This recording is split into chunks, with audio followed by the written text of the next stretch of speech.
మంత్రాలయం నియోజకవర్గంలో బాలనాగిరెడ్డి విజయావకాశాలు మెండుగా ఉన్నాయి. ఎన్నికల హోరాహోరీలో పోరులో గెలుపోటములు ఎవరివి అన్నది యూఎంటీవీ సర్వేలో వాస్తవాలు తెలియజేస్తోంది.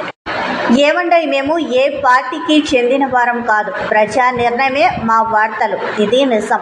వివరాలకు వెళితే ఎలా ఉన్నాయి? మంత్రాలయం నియోజకవర్గంలో వైసీపీ తరఫున సీనియర్ శాసనసభ్యులు బాలనాగిరెడ్డి, తెలుగుదేశం పార్టీ తరఫున రాఘవేందర్ రెడ్డి హోరాహోరీగా ఎన్నికల పోరాటం చేశారు. కానీ జనరల్ శాసనసభ స్థానంలో ఓసీపై బీసీని పోటీకి నిలబెట్టడం టీడీపీ చేసిన తప్పిదమే కావచ్చునని రాజకీయ పరిశీలకులు చర్చించుకుంటున్నారు. ఊరంతా ఒకవైపు ఒలిపిరి కట్ట మరోవైపు అన్న చందంగా ఆంధ్రప్రదేశ్ వ్యాప్తంగా టీడీపీ గెలుపుకు పవనాలు వీస్తున్నప్పటికీ మంత్రాలయ నియోజకవర్గంలో బాలనాగిరెడ్డి వైపు విజయ పవనాలు వీస్తున్నట్లు రాజకీయ పరిశీలకులు చెప్పుకుంటున్నారు. ముఖ్యంగా సీనియర్ శాసనసభ్యులు ప్రజల్లో ఎంతో మమైకమైన నేత బాలనాగిరెడ్డిని ఢీకొట్టాలంటే అందులో సగభాగమైన టీడీపీ అభ్యర్థి రాఘవేందర్ రెడ్డిని కలిగి ఉండాలని రాజకీయ పండితులు చెప్పుకుంటున్నారు. ప్రజల్లో ఎంతో కలుపుగోలుతనం మరియు నియోజకవర్గం అంతటా కార్యకర్తలు, గ్రామ నేతలను కలిగి ఉన్న బాలనాగిరెడ్డిపై రాఘవేందర్ రెడ్డికి టికెట్ టీడీపీ ప్రకటించగానే ఆయన గెలుపు సునాయాసమని నాడే రాజకీయ విశ్లేషకులు తెలిపారు.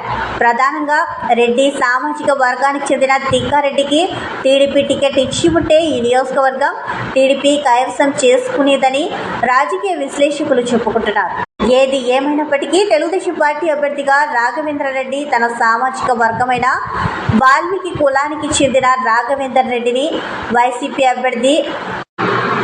అభ్యర్థిగా బాలనాగిరెడ్డిపై పోటీకి నిలబెట్టారు. వాల్మీకులందరినీ ఏకతాటిపైకి తెచ్చుకొని తన గెలుపునకు రాఘవేందర్ రెడ్డి కృషి చేస్తారని టీడీపీ అధినేత చంద్రబాబు ఊహించారు. కానీ ఆయన ఆశయాలను అడియాసలు చేసి తన సామాజిక వర్గంలోని వారితో కూడా కలుపుగోలుతనము లేకపోవడమే కాక ఇతర కులాల వారిని ఉత్తేజపరచలేక క్రియాశీలక కార్యకర్తలను, గ్రామ నేతల పట్ల అవినాభావ సంబంధాలు ఏర్పరచుకోవడంలో విఫలం చెందారని రాజకీయ ఉద్దండకులు తేల్చారు.